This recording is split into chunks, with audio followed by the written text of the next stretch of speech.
আসসালামু আলাইকুম। সবাইকে শুভেচ্ছা জানিয়ে শুরু করছি ২১শে টেলিভিশনের নিয়মিত আয়োজন শিশু কিশোরদের সংবাদভিত্তিক অনুষ্ঠান মুক্ত খবরে।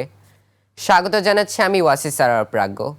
মুক্ত খবর বাংলাদেশের শিশু কিশোরদের একমাত্র সংবাদভিত্তিক সাপ্তাহিক অনুষ্ঠান।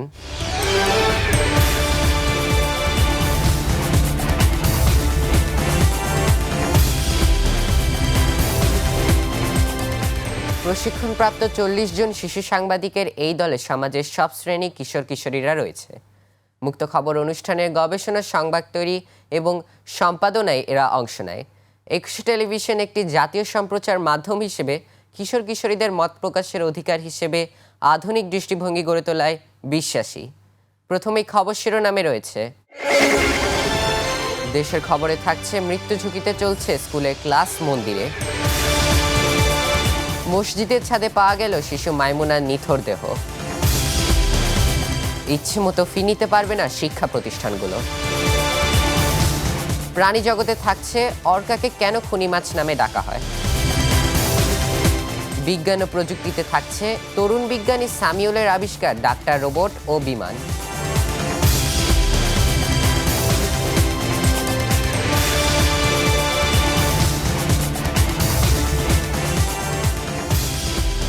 এবার বিস্তারিত।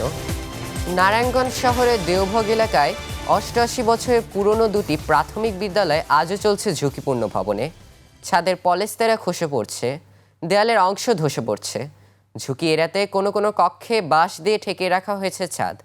তারপরও বন্ধ হয়নি পাঠদান। কক্ষ সংকটের কারণে বাধ্য হয়ে শিক্ষার্থীদের পাঠদান চলছে পাশের একটি মন্দিরে। বিদ্যালয় কর্তৃপক্ষ গত এক দশকে একাধিকবার শিক্ষা বিভাগ ও জেলা প্রশাসনের কাছে লিখিত আবেদন করলেও মিলেনি কোনো কার্যকর পদক্ষেপ।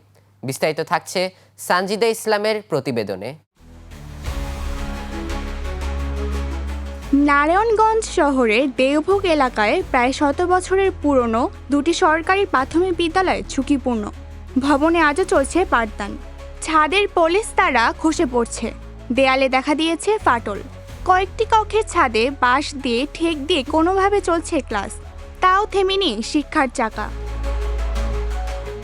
১৯৩৭ সালে প্রতিষ্ঠিত এই বিদ্যালয় দুটি ২৭ নং লক্ষ্মীনারায়ণ বালিকা এবং ২৬ নং লক্ষ্মীনারায়ণ বালক সরকারি প্রাথমিক বিদ্যালয়। দুইটি স্কুল একই ভবনে। মোট ৬০টি শ্রেণীকক্ষে প্রায় ৭০০ শিক্ষার্থী। কিন্তু ফাটল আর পানি চুইয়ে পড়া ছাদের কারণে বন্ধ করে দেওয়া হয়েছে ৪টি কক্ষ। শ্রেণীকক্ষ সংকটে ২০২৩ সাল থেকে পাশে লক্ষ্মীনারায়ণ জীবন মন্দিরের অফিস ঘরে চলছে আংশিক পাঠদান। ভবনে নিচতলার দুটি কক্ষ ও মন্দির মিলিয়ে চলছে সকাল দুপুর ২ শিফটে ক্লাস। বাচ্চারা আতঙ্কে ক্লাস করে। স্কুলটি খুব পুরানো, এখানে এটা যে কোনো সময় ভেঙে পড়তে পারে, তাই আমরা ভালো মতো পড়ালেখা করতে পারি না। আমরা চাই এটা ভালো করা হোক। আমাদের ক্লাস করতে অনেক ভয় হয়, মনে আতঙ্ক থাকে যে কোনো ঝড় বৃষ্টি আসলে বা কোনো দুর্যোগ হলে স্কুল ভাঙা পড়বে। আমার স্কুলে আসতে ভালো লাগে, কিন্তু আমাদের স্কুলে একটু ঝুঁকিপূর্ণ, যখন তখন ভেঙে পড়তে পারে। আমরা টয়লেটে যেতে পারি না, টয়লেটে যেতে আমাদের সমস্যা হয়। মন্দিরে অনুষ্ঠানের আওয়াজ আমরা ক্লাস করতে পারি না। আমরা স্কুলে যেতে চাই, আমাদের স্কুল, আমরা মন্দিরে আর ক্লাস করব, আমরা স্কুল আমাদের ক্লাস করব। আমি আমাদের স্কুল ফিরে পেতে চাই। অভিভাবক ও স্থানীয় বাসিন্দারা জানায়, কখন ছাদ পড়ে যায় এই ভয়ে থাকি। সরকারের উচিত দ্রুত ব্যবস্থা নেওয়া। আমি এই স্কুলের ছাত্র ছিলাম, সেই ছাত্র অবস্থা থেকে এই স্কুলটি জরাজীর্ণ অবস্থা, খুব মৃত্যু ঝুঁকি আপনারা দেখছেন। বাঁশ দিয়ে ঠেকিয়ে রাখা হয়েছে। ওয়াশরুমে ধরলে বাচ্চারা হয়তো বা টিচাররা বলে তোমরা এখন বসে থাকো, বাসায় যাইয়ে তারপর ওয়াশরুম যাইতে হয়। জীবন ঝুঁকিতে থাকায় স্কুলের শ্রেণীকক্ষে পড়াশোনায় মন বসে না, ভয়ে আতঙ্কে শিক্ষার্থীদের। শিক্ষকরা জানান, শ্রেণীকক্ষ সংকটের ফলে পার্শ্ববর্তী মন্দিরে আংশিক পাঠদানের কার্যক্রম সম্পন্ন করতে হচ্ছে। আমাদের আসলে এই ভবনটা ঝুঁকিপূর্ণ হওয়াতে আমাদের বাচ্চারা যেরকম ভয়ে থাকে, আমরা নিজের ভয়ে থাকি। প্রশাসনের সুদৃষ্টি কামনা করছি, যত দ্রুত সম্ভব যদি এখানে নতুন ভবন তৈরি করা যায়, এটা বাচ্চাদের জন্য, অভিভাবকদের জন্য, শিক্ষকদের জন্য, সকলদের জন্য ভালো হবে। এই ভয়াবহ ঝুঁকিতে থাকা ৭০০ শিক্ষার্থীকে মন্দিরে ও স্কুলে মিলে ক্লাস চালানো প্রায় অসম্ভব। এ বিষয়ে নারায়ণগঞ্জ জেলা প্রাথমিক শিক্ষা অফিসার জানান, স্কুলটা জরাজীর্ণ অবস্থায় আছে। ভবন করার জন্য আবেদন করা হয়েছে, সেই কাজ প্রক্রিয়াধীন রয়েছে। আমাদের পরবর্তীতে আমাদের PDP 4-এ আমাদের কিছু বিদ্যালয়ের তালিকা চেয়েছে। আমি অলরেডি বিদ্যালয়ের ছক অনুযায়ী সেই তালিকা আমরা প্রাথমিক শিক্ষা অধিদপ্তরে পাঠিয়েছি। কিছুদিন আগে আমিও খোঁজ নিয়েছি, তো এটা তালিকাভুক্ত হয়ে আছে। লক্ষ্মীনারায়ণ স্কুলের ভবনটি ঝুঁকিপূর্ণ, এক্সপার্টদের মতামত নিয়ে পরবর্তী ব্যবস্থা গ্রহণ করবে বলে আশ্বাস প্রদান করেন জেলা প্রশাসন। আপনারা যে বিষয়টি বললেন লক্ষ্মীনারায়ণ স্কুলের যে অবকাঠামোগত যে দুর্বলতার কথা বললেন, আমরা অবশ্যই সেটি দেখব এবং দেখে যদি সত্যি ঝুঁকিপূর্ণ হয়ে থাকে আমার এক্সপার্ট দিয়ে, ইঞ্জিনিয়ার দিয়ে আমরা মতামত নিয়ে সেটির জন্য আমরা ব্যবস্থা গ্রহণ করব। সানজিদা ইসলাম, মুক্ত খবর, একুশে টেলিভিশন, নারায়ণগঞ্জ। ব্রাহ্মণবাড়িয়ার সরাইল উপজেলায় ঘটে গেছে এক মর্মান্তিক ঘটনা। বাড়ি থেকে নিখোঁজ হওয়ার একদিন পর মসজিদের ছাদে পাওয়া গেল শিশু মাইমুনা আক্তার ময়নার নিথর দেহ। তার বয়স মাত্র 9 বছর। এ বিষয়ে বিস্তারিত জানাচ্ছেন জামিনী আক্তার ঝুমুর। প্রতিবেশী শিশুদের সঙ্গে খেলতে গিয়ে বাড়িতে ফিরে আসেনি শিশু ময়না। সন্ধ্যার পর থেকেই পরিবারের লোকজন ও এলাকাবাসী তাকে খোঁজাখুঁজি করে না পেয়ে সামাজিক যোগাযোগ মাধ্যমে নিখোঁজ সংক্রান্ত পোস্ট দেয় এবং মাইকিংয়ের মাধ্যমে সারা এলাকায় জানানো হয় মেয়েটির সন্ধান চেয়ে। পরে রাত 11টায় নিহতের মা নিপা আক্তার থানায় একটি সাধারণ ডায়েরি করেন। এরপর একটি নির্ঘুম রাত কেটে যায় ময়নার পরিবারের। পরের দিন সকালে শাহবাজপুর ইউনিয়নের হাবলিপাড়া জমে মসজিদের 2য় তলার ছাদ থেকে ময়নার রক্তাক্ত অবস্থায় মরদেহ উদ্ধার করে পুলিশ ও স্থানীয়রা। ভোরের দিকে হঠাৎ ফোন আসে যে একটা লাশ পাওয়া গেছে মসজিদের 2য় তলায়। তখন আমরা যাই সবাই, যাওয়ার পরে দেখি উপর করা অবস্থায় মসজিদের 2য় তলায় লাশটা শায়িত অবস্থায় আছে। শিশুটির গলায় পেঁচানো ছিল একটি ওড়না। প্রাথমিকভাবে ধারণা করা হচ্ছে শিশুটিকে ধর্ষণের পর হত্যা করা হয়েছে। তদন্ত কার্যক্রম তো চলমান আছে, আর সন্দেহজনক বা যা বুঝতেছি তার উপর নির্ভর করে আমাদের কার্যক্রম চালিয়ে যাচ্ছি। নিহত ময়না উপজেলার শাহবাজপুরের চান্দুমিয়া পাড়ার বাসিন্দা ও প্রবাসী আব্দুল রাজ্জাক মিয়ার একমাত্র কন্যা।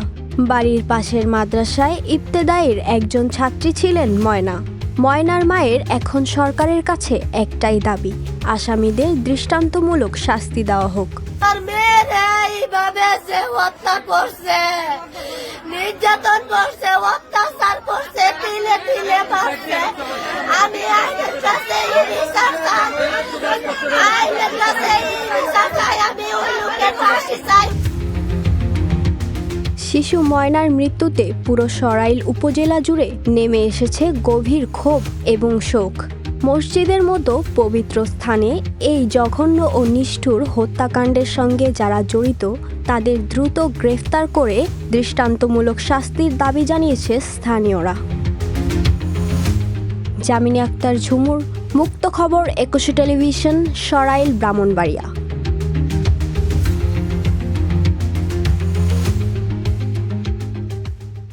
বন্ধুরা, এবার নিচ্ছে একটি বিরতি। বিরতির পর মুক্ত খবরে আরও যা থাকছে। দেশের খবরে থাকছে ইচ্ছে মতো ফি নিতে পারবে না শিক্ষা প্রতিষ্ঠানগুলো। প্রাণী জগতে থাকছে অর্কাকে কেন খুনি মাছ নামে ডাকা হয়।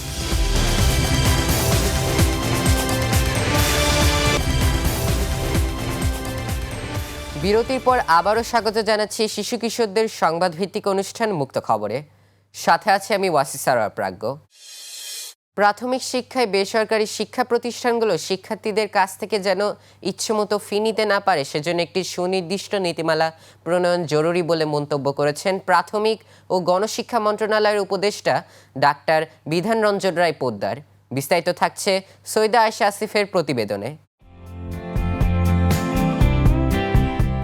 প্রাথমিক শিক্ষায় বেসরকারি শিক্ষা প্রতিষ্ঠানগুলো শিক্ষার্থীদের কাছ থেকে যেন ইচ্ছে মতো ফি নিতে না পারে সেজন্য একটি সুনির্দিষ্ট নীতিমালা প্রণয়ন জরুরি বলে মন্তব্য করেছেন প্রাথমিক ও গণশিক্ষা মন্ত্রণালয়ের উপদেষ্টা ডক্টর বিধান রঞ্জন রায় পোদ্দার।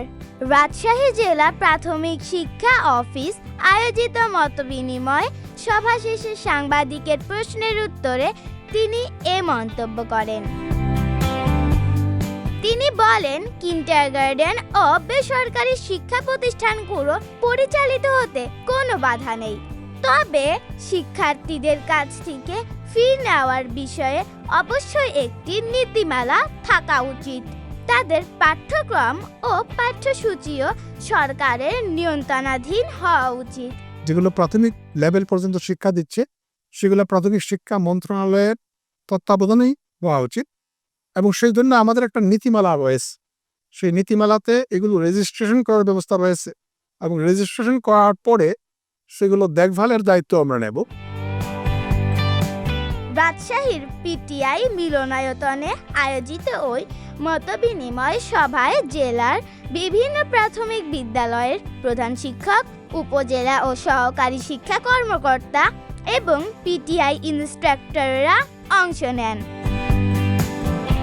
সভায় বিশেষ অতিথি ছিলেন প্রাথমিক শিক্ষা অধিদপ্তরের মহাপরিচালক আবু নূর মোহাম্মদ শামসুজ্জামান, অতিরিক্ত বিভাগীয় কমিশনার সার্বিক মোহাম্মদ হাবিবুর রহমান এবং শিক্ষা অধিদপ্তরের মহাপরিচালক মোহাম্মদ কামরুল হাসান। সভায় সভাপতিত্ব করেন রাজশাহী জেলা প্রশাসক আফিয়া আক্তার। সৈয়দা আয়েশা আসিফ, মুক্ত খবর, 21 টেলিভিশন, রাজশাহী।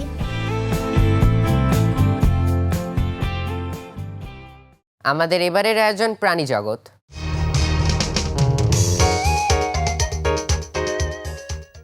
অর্কা হত্যাকারী একটি তিমি মাছ, একটি দাঁতযুক্ত তিমি, সমুদ্রীয় ডলফিন পরিবারের বৃহত্তম সদস্য, অর্কিনাসগণের একমাত্র বিদ্যমান প্রজাতি।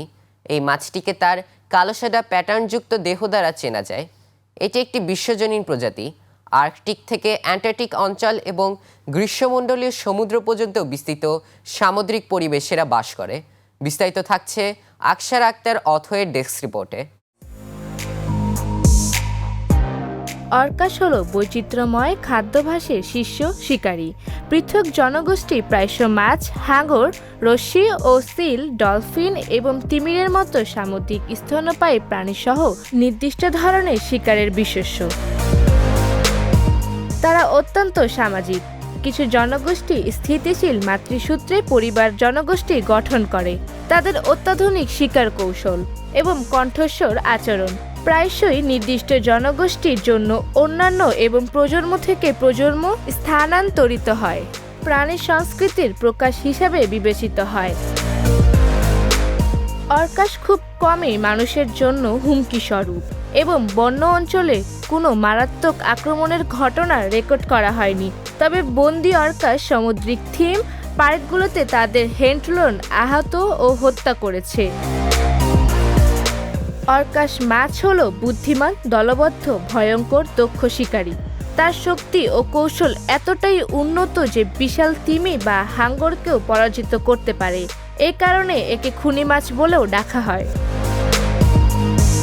আন্তর্জাতিক প্রাকৃতিক সংরক্ষণ ইউনিয়ন অর্কাস সংরক্ষণ অবস্থানকে তথ্যের অভাব হিসাবে তালিকাভুক্ত করেছে, কারণ একাধিক অর্কাস প্রজাতির পৃথক প্রজাতি প্রতিনিধিত্ব করতে পারে। 2005 সালে শেষের দিকে দক্ষিণ অঞ্চলীয় বাসিন্দা অর্কাসকে মার্কিন যুক্তরাষ্ট্রের বিপন্ন প্রজাতির তালিকায় যুক্ত করা হয়েছিল। আকসার আক্তার অথই, মুক্ত খবর, ডেস্ক রিপোর্ট, 21 টেলিভিশন।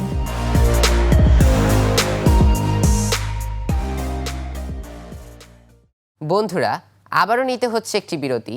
তবে বিরতির পর মুক্ত খবর অনুষ্ঠানে আরও যা থাকছে: তরুণ বিজ্ঞানী স্যামুয়েলের আবিষ্কার, ডাক্তার রোবট ও বিমান।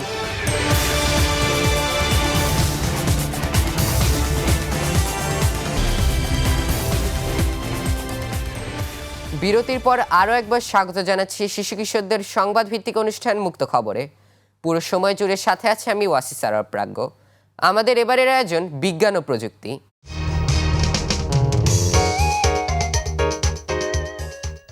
নিত্য নতুন বিভিন্ন যন্ত্রপাতি তৈরি করে সবাইকে লাগাতার তাক লাগিয়ে দিচ্ছে গাইবান্ধার তরুণ বিজ্ঞানী সামিউল ইসলাম।